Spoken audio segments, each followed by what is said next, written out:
Hello everyone, welcome to Current Affairs MCQ program. Let's begin with previous day's practice question first, which was, with reference to India's global power aspirations, consider the following statements. First, between 2016 and 2020, India accounted for 9.5% of global arms imports. Second, India's rank in the World Press Freedom Index 2024 was 159 out of 180 countries. Third, India ranks higher than China on the Global Innovation Index. Which of the statements given above A/are correct?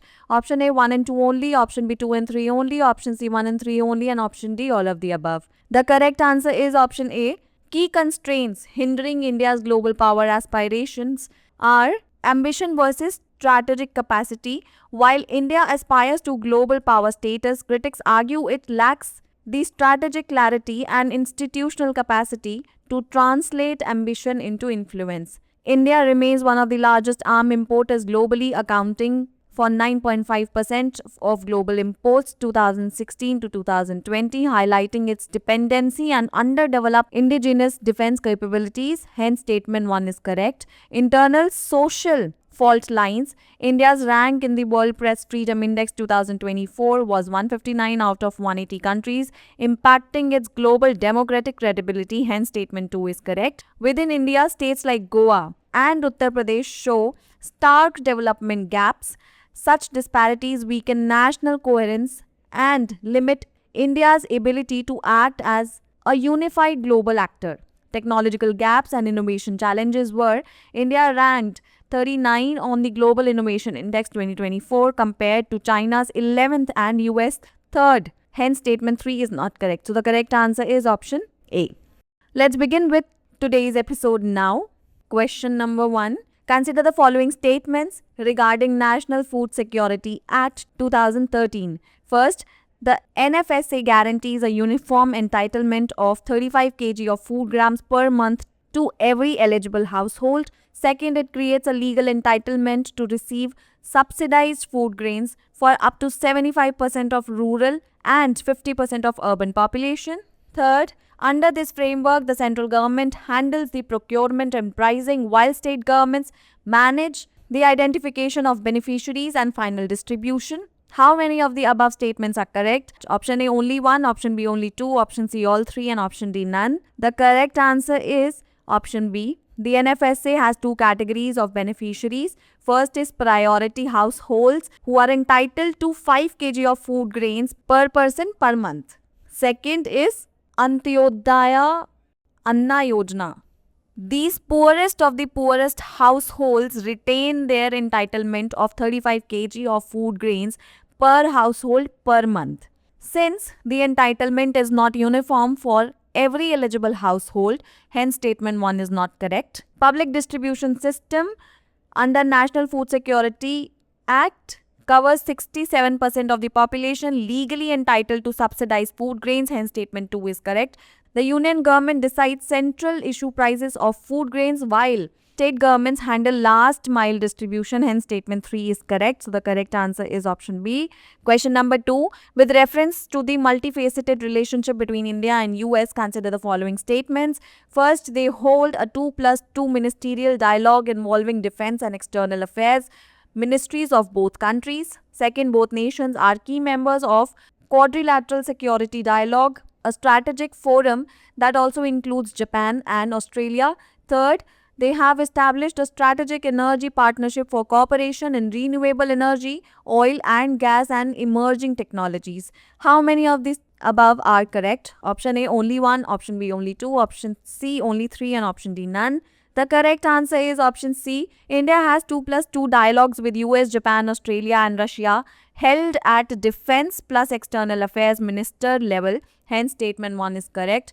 India and the US, along with Japan and Australia, are members of Quad, a strategic grouping for Indo-Pacific maritime security, resilient supply chains, tech, and vaccine diplomacy. Hence, statement 2 is correct. India-US strategic energy partnership was established in 2018, upgraded in 2021, covers oil, gas, clean energy, renewables, and emerging technologies like hydrogen, battery storage, and CCUS, which is carbon capture, utilization, and storage. Hence, statement 3 is correct. So, the correct answer is option C. Question number 3. With reference to women's contribution in India's economy, consider the following statements. First, women contribute about 18% of India's GDP despite being nearly half of its population. Second, female labor force participation rate in India has dropped to below 24% recently. Third, the worker population ratio for women in India is more than 50%. How many of the above statements are correct? Option A, only one. Option B, only two. Option C, all three. And option D, none. The correct answer is option A. Women contribute about 18% to India's GDP while amounting for nearly half of the population. Hence, statement 1 is correct. India's female labor force participation rate at 41.7%. Hence, statement 2 is not correct.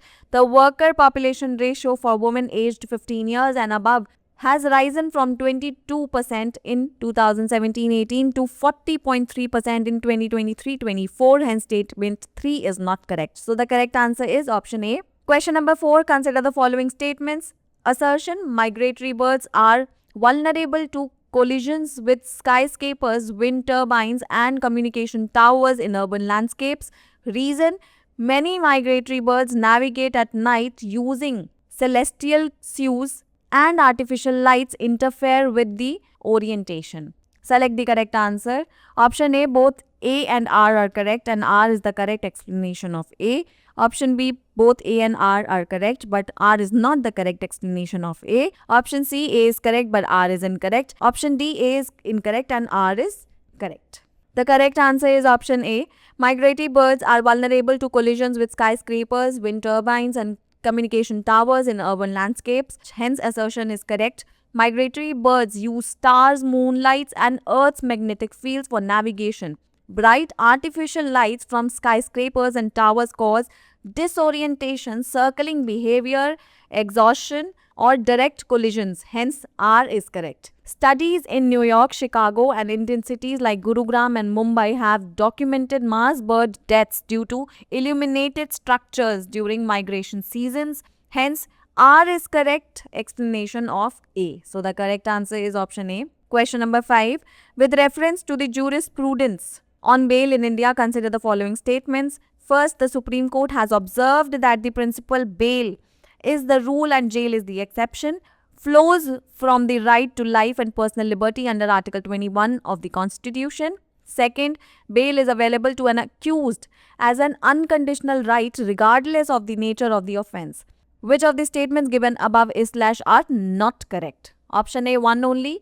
Option B, 2 only. Option C, both 1 and 2. And option D, neither 1 nor 2. The correct answer is option B. The Supreme Court in many judgments like State of Rajasthan versus Balchan 1997, Guri Kanti Narsimhulu versus Public Prosecutor 1978, Satendra Kumar Antil versus CBI 2022 has retaliated that bail is the rule and the jail is the exception. The principle directly emanates from Article 21, which guarantees personal liberty. Hence, statement 1 is correct. Bail is not an absolute right in all cases. For heinous crimes like terrorism, NDPS offences, POCSO Act, bail provisions are more restrictive, sometimes requiring courts to record special reasons. Hence, statement 2 is not correct. So, the correct answer is option B. Question number 6. With reference to interpretation of Article 21 of the Indian Constitution by the Supreme Court of India, which of the following have been held to be a part of right to life? First, right to clean and healthy environment. Second, right to privacy and protection of personal data. Third, right to speedy trial in criminal cases. And fourth, right to shelter. Select the correct answer using the code given below. Option A, 1 and 2 only. Option B, 1, 2 and 3 only. Option C, 2, 3 and 4 only. And option D, 1, 2, 3 and 4. The correct answer is option D, right to clean and healthy environment, recognized in Subhash Kumar versus State of Bihar 1991 and expanded in MC Mehta cases. Article 21 includes pollution-free air and water. Right to privacy and protection of personal data in KS Puttaswamy versus Union of India 2018. 9-judge bench declared privacy as a fundamental right intrinsic to dignity and liberty. Right to speedy trial in Hussainaira Khatun versus State of Bihar 1979 held that delayed justice violates Article 21, led to focus on under-trial prisoners. Right to shelter in Shanti Star Builders versus Narayan Khemlal Totame. In 1990, adequate housing is a part of dignified life under Article 21. So, the correct answer is option D. Question number 7. The crop, popularly nicknamed white gold, is a subtropical crop requiring a warm, sunny, frost-free climate with adequate humidity. It grows well in deep alluvial soils in North India but is highly vulnerable to waterlogging. Which crop best fits this description? Option A cotton, option B sugarcane, option C sorghum, and option D pearl millet. The correct answer is option A. The nickname white gold commonly refers to cotton because it is fluffy, white lint, and high economic value. Ergonomically, cotton is a subtropical crop needing warm, sunny, frost-free conditions with adequate humidity. It performs well on deep alluvial soils in North India but is notably vulnerable to waterlogging, which reduces yield by depriving roots of oxygen.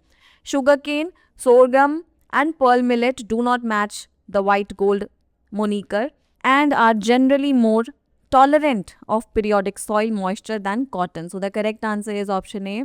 Question number 8. With reference to phosphate rock, which of the following statements is /R correct? First, it is a sedimentary rock rich in phosphate minerals formed over millions of years from accumulations on ancient ocean floors. Second, it is mostly extracted through deep underground shaft mining due to the great depth of deposits. Third, the largest deposits are in Morocco. Major reserves also occur in Africa, North America, Kazakhstan, and the Middle East, while in India, the key production is in Rajasthan and Madhya Pradesh. Select the correct answer using the code given below. Option A, 2 and 3 only, option B, 1 and 3 only, option C, 1 only, and option D, 1, 2, and 3. The correct answer is option B. Phosphate rock is a sedimentary rock with high phosphorus content formed from marine accumulations over geologic time. Hence statement 1 is correct. The vast majority of phosphate rock, over 80%, is extracted through open pit or surface mining, not deep underground mining. This is because major commercial deposits are typically found in relatively shallow flat-lying beds close to the earth's surface. Deep shaft mining is far more expensive and is only used when deposits are too deep to be assessed from the surface, which is not the case for most phosphate reserves. Hence, statement 2 is not correct. Morocco holds the world's largest deposits. Significant reserves are distributed across Africa, North America, Kazakhstan, and the Middle East. Within India, production is concentrated in Rajasthan and Madhya Pradesh. Hence, statement 3 is correct. So, the correct answer is option B. Question number 9. Which of the following are the part of electoral college of the election of the Vice President of India? First, elected members of the Lok Sabha. Second, nominated members of the Lok Sabha. Third, elected members of the Rajya Sabha. Fourth, nominated members of the Rajya Sabha. And fifth, members of the state legislative assemblies. Select the correct answer using the code given below. Option A, 1, 3 and 5. Option B, 1 and 3 only. Option C, 1, 2, 3 and 4. And option D, 3 and 4 only. The correct answer is option C. According to Article 66 of the Indian Constitution, the Electoral College for the Vice President's election consists of all members of both houses of Parliament. This means it includes elected members of Lok Sabha and Rajya Sabha, nominated members of Lok Sabha and Rajya Sabha. A key difference from the presidential election is that members of the state legislative assemblies do not participate in the election of the Vice President. Hence, option C is the correct answer. Question number 10. With the reference to the Gyan Bharatam mission, which of the following statements is /R correct? First, the mission's primary objective is to survey, conserve, and digitalize India's manuscript heritage. Second, the Ministry of Education is the nodal ministry responsible for the implementation. Third, the initiative aligns with the National Education Policy 2020 by integrating Indian knowledge systems into modern education. Select the correct answer using the code given below. Option A, first and third only. Option B, second and third only. Option C, 1 only. And option D, 1, 2 and 3. The correct answer is option A. The Gyan Bharatam mission, announced in Union Budget 2025-26, is a national initiative to preserve, digitalize and disseminate India's vast manuscript heritage, combining tradition with modern technology for future generations. Hence, statement 1 is correct. The nodal authority for planning and implementation is the Ministry of Culture and not the Ministry of Education. Hence, statement 2 is not correct. The mission supports the goals of the National Education Policy 2020 by bringing traditional Indian knowledge systems into the modern education framework. Hence, statement 3 is correct. So, the correct answer is option A. It's the time for practice question. Which of the following correct describes the Adi Karam Yogi Abhiyan? Option A.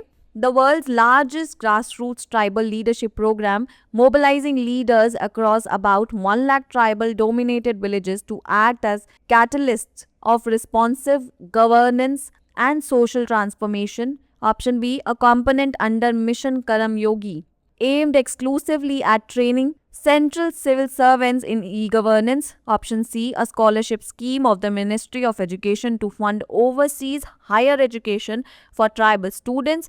Option D. A one-time amnesty program to settle pending cases related to forest rights in scheduled areas. Pin down your answers in the comment section below. For more informative content, like, share and subscribe, and do not forget to press the bell icon to get the notifications.